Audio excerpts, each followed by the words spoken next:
Il est 3 heures du matin. Face à la table allongée, elle enfile sa turbulette à son bébé de 6 mois. Elle se tourne et vérifie que la petite veilleuse est bien allumée. Celle qui apaise son fils mieux que personne. Mieux qu'elle, semble-t-il. Elle prend son bébé, le porte sur son cœur en inspirant fort. Elle le pose délicatement avec tous les efforts du monde dans son lit à barreaux. Elle s'éloigne de son lit, la gorge nouée, sort de la chambre, parcourt son salon, lance le babyphone et coupe le son. Elle ouvre sa porte d'entrée, plonge dans l'obscurité de la nuit, referme la porte derrière elle et hurle. Elle n'a pas dormi une seule nuit complète depuis des mois. Il est 3 heures du matin, son fils hurle depuis 21 heures. Et elle vient de le reposer dans son lit pour éviter de le secouer. Et c'est là, dans cette plaie, que les marques vont appuyer. Parce qu'aujourd'hui, dans la parentalité, tout se monnaie. Même les états d'âme et même les douleurs, même les plaisirs et même les soupirs. Bienvenue dans l'ère où l'émotion est une monnaie, où le marché mise sur nos failles les plus intimes pour créer un des business les plus lucratifs et surtout les plus pervers de notre époque.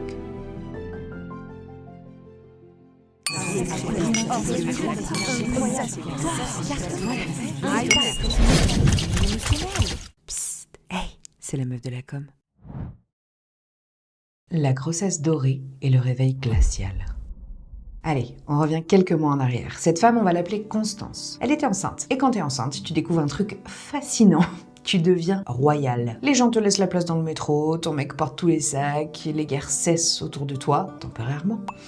Les conversations sont presque uniquement tournées autour de l'enfant que tu attends et que tu fabriques. Des inconnus te sourient dans la rue avec une tendresse un peu particulière qu'on réserve qu'aux femmes enceintes. Les femmes te regardent avec une sororité absolue et les gars te disent merci de le faire parce que si ça dépendait de nous, il y aurait plus d'humains sur Terre. T'es un peu la 8e merveille du monde. Constance a vécu ces 9 mois un peu dans une bulle. Elle a préparé la chambre, elle a lavé tous les vêtements 3 fois avec de la lessive hypoallergénique. Elle a lu J'attends mon enfant puis J'élève mon enfant de Laurence Pernou.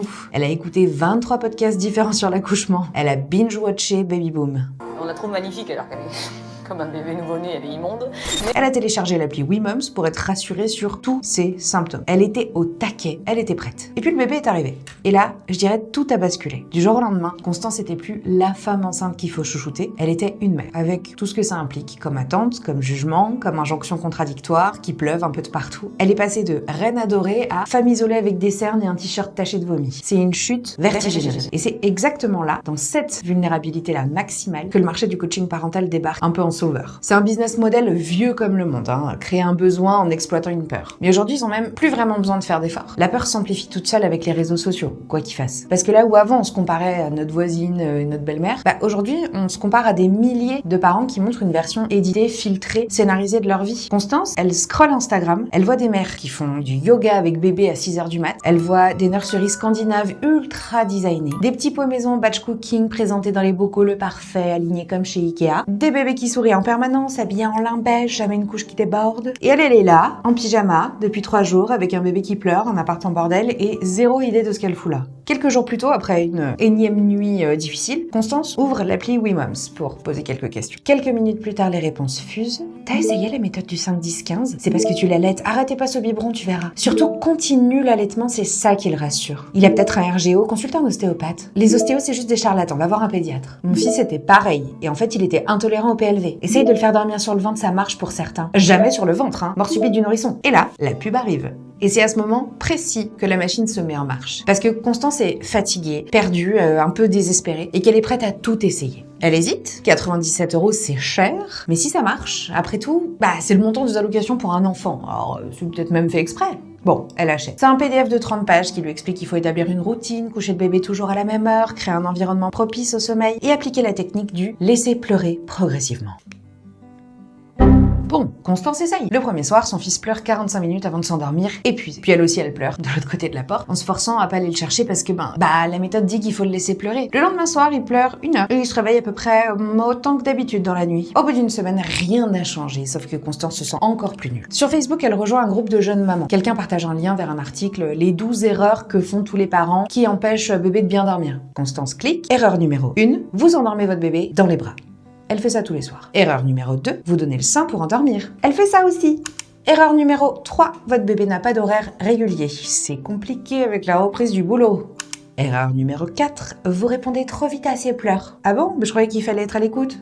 Elle fait à peu près 10 erreurs sur 12. En bas de l'article, inscrivez-vous à notre formation gratuite de 3 jours pour tout comprendre sur le sommeil de bébé. Elle s'inscrit. La formation gratuite est en fait une longue pub pour un coaching parental à 397 € cette fois. Seulement 10 places disponibles ce mois-ci, bien sûr. Constance n'est pas si naïve, elle achète pas. Mais l'algorithme a compris. Pendant les semaines qui suivent, elle voit défiler des pubs pour Baby Coach, votre coach parental personnel disponible 24/7. Nania, l'application qui décode les pleurs de votre bébé grâce à l'IA. Cool Parents Make Happy Kids, des vidéos pour comprendre les besoins de votre enfant, des formations Montessori en ligne, des kits d'éveil sensoriel, des livres sur la parentalité positive, des ateliers sur la communication bienveillante, tout un écosystème qui lui murmure en permanence « Tu fais pas assez bien, mais nous on peut t'aider ». Contre de l'argent, évidemment. Parce que le marché de la parentalité, c'est pas pour les bisounours. En France, il pèse plusieurs milliards d'euros. Couches, poussettes, lait infantile, etc. bien sûr, mais aussi applications, formations, coaching, livres, podcasts, abonnements, bla bla bla. May, par exemple, une app de suivi de grossesse et parentalité, a fait une levée de fonds de 7 millions d'euros en 2024. Napper va aider les parents à optimiser le sommeil de bébé et totalise plus de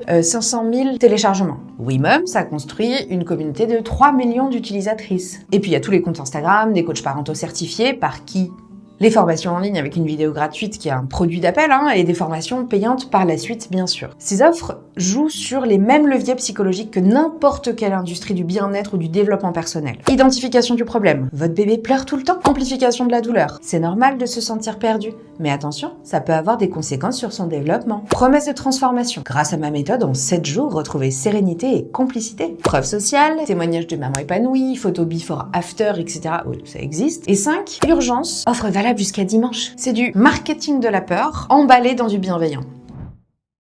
L'industrie des normes.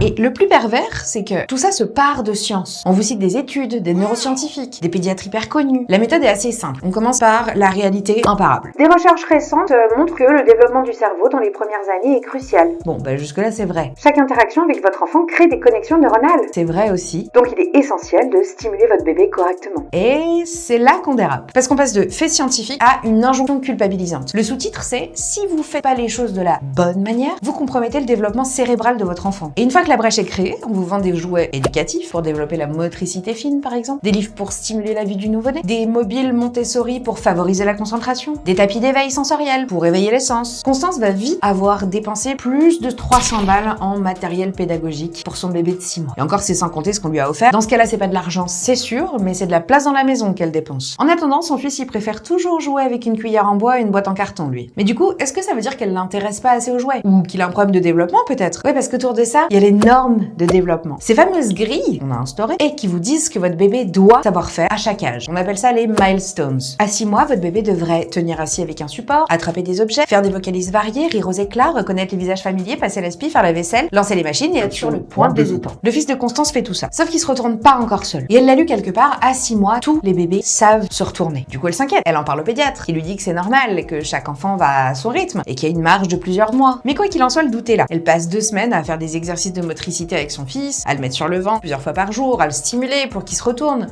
Et un matin, il se retourne tout seul. Elle en pleure de soulagement. Ce qu'elle réalise pas, c'est que son fils l'aurait probablement fait de toute façon. Dans son temps à lui, sans stress, sans méthode. Mais le marketing a réussi son coup. Il lui a vendu de l'action contre de l'angoisse. Il lui a fait croire qu'elle avait du contrôle, qu'elle était active dans le processus. C'est exactement la promesse de toutes ces formations. Reprenez le contrôle. Sauf que, guess what, sur le développement d'un enfant, on n'a qu'un contrôle très limité. Plutôt très très limité même. Mais ça, ça vend pas. Bon, après avoir fait la story de rigueur pour raconter à quel point elle était fière de son bébé, blablabla, Constance, elle continue de scroller. Elle suit Maman dans le vent, qui a 150 000 abonnés. Ses photos sont magnifiques, son salon est toujours rangé, ses enfants portent des vêtements hyper assortis, elle partage des morning routines où tout s'embrouler comme sur des roulettes. Elle suit aussi Papa Cool, un papa qui poste des vidéos de lui en train de jouer avec ses 2 enfants. Toujours des jeux créatifs, toujours le sourire, toujours de l'énergie. Elle suit Famille Minimaliste, qui a tout organisé selon la méthode Montessori. Les jouets sont rangés dans des paniers en osier, il y a des plantes partout. Les enfants font des activités sensorielles pendant que les parents prennent un café en terrasse. Il y a aussi Madame Maman, qui elle est plutôt à laisser faire. Elle est plutôt hyper sereine, elle paraît en tout cas hyper sereine malgré le chaos un peu ambiant. Et évidemment, parce que le cerveau est fait comme ça, et aussi parce qu'elle est épuisée et en manque de confiance,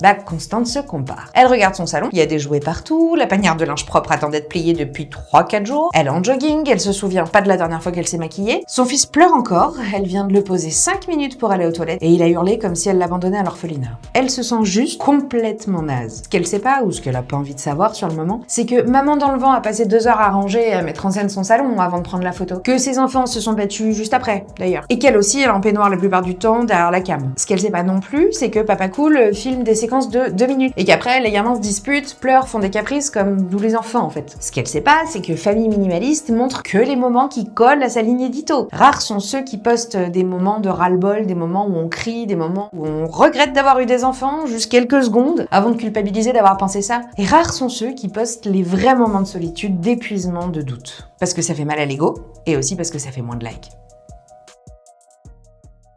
Le vrai coup de la perfection.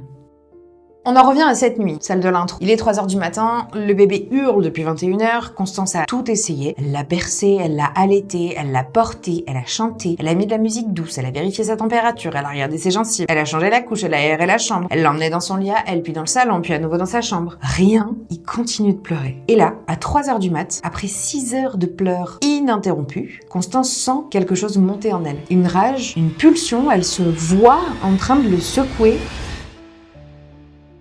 Juste dans sa tête. Mais l'image est là, nette et terrifiante. C'est à ce moment-là précis qu'elle pose son bébé dans son lit, en sécurité. Et elle sort, elle ouvre la porte d'entrée et elle hurle dans la nuit noire à 3 du matin. En fait, elle hurle tout ce qu'elle a retenu depuis des mois. La fatigue, l'épuisement, le sentiment d'être nulle, la culpabilité permanente, l'impression d'être seule, l'absence de tout le monde. Parce que personne n'est dans sa tête et dans son cœur. La pression de devoir être une bonne mère, l'injonction d'être bienveillante et patiente alors qu'elle a juste envie que ça s'arrête. Elle hurle jusqu'à ce qu'elle ait plus de souffle.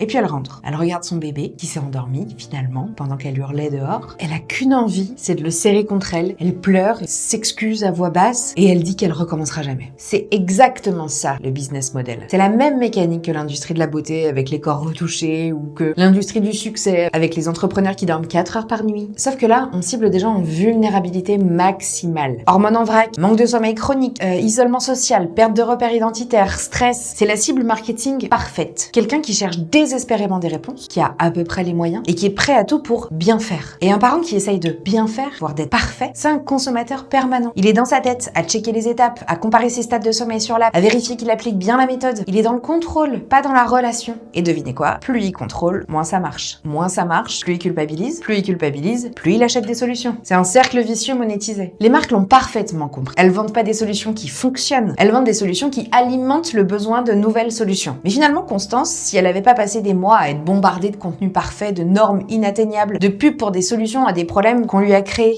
si on lui avait pas vendu une image fantasmée de la maternité pendant sa grossesse pour mieux lui vendre des solutions à son épuisement après, si on n'avait pas transformé chaque étape naturelle du développement d'un enfant en milestone anxiogène à cocher, est-ce qu'elle en serait arrivée là, à hurler dans la nuit à bout de souffle, seule, dos à sa porte et face à un système qui lui vend de l'angoisse en pack premium? Peut-être pas. Voilà ce qu'on devrait vraiment dire aux jeunes parents, mais qu'on dit rarement, parce que basiquement ça vend moins. Vous allez avoir des moments où vous serez à bout. Oui, non mais vous dites que vous savez, mais vraiment à bout. Des moments où vous vous direz que vous n'êtes pas fait pour ça, et c'est normal. Ça fait pas de vous un monstre, ça fait de vous un humain, avec ses émotions et ses pulsions. Vous n'êtes ni mieux que les autres pour pas ressentir ça, ni pire que les autres pour y céder. L'important, c'est ce que vous faites avec ces pulsions. C'est ça, être un parent responsable. C'est pas être parfait, c'est connaître ses limites et agir en conséquence. On devrait aussi vous dire, votre bébé arrive avec sa personnalité. Il est livré avec. Et il y a une part contre laquelle vous pouvez rien. Il y a des bébés faciles qui dorment bien, qui mangent bien, qui pleurent pas beaucoup, qui sourient tout le temps. Il y a des bébés difficiles qui dorment mal, qui ont des coliques, qui pleurent beaucoup, qui ont besoin de plus de réassurance. Et c'est pas votre faute. Et aussi, la dernière chose qu'on devrait vous dire, la constance, elle n'existe pas. Tout est mouvant, tout bouge. Tout ce qui le rassure aujourd'hui va peut-être l'effrayer demain. Tout ce qui vous semble acquis peut être remis en jeu dans une semaine. Et la bonne nouvelle, c'est que la réciproque positive est vraie aussi. Tout ce qui bloque aujourd'hui a des chances d'aller mieux demain. Chaque matin, c'est une nouvelle journée qu'on ajoute à nos enfants. Ils en ont 30, parfois 90, parfois 150 au compteur. Nous, on en a déjà 10 000, 11 000. Alors évidemment, on comprend plus de choses. On peut leur pardonner quand même d'être un peu indécis. Il y a pas si longtemps, leur seul job, c'était de flotter et de fabriquer un rein ou deux de temps en temps. On n'a pas besoin d'acheter des applis et des méthodes. Ce dont on a besoin, c'est de sortir du tunnel de vente, de désactiver les notifs, d'unfollow les comptes qui nous font culpabiliser, d'arrêter de chercher la réponse dans un PDF à 97 balles. Ce dont on a besoin, c'est de se désabonner du système de ceux qui disent que tout se monnaie. Tout ce qui est en vous, vous appartient. Même les états d'âme et même les douleurs, même les plaisirs et même les soupirs. J'attends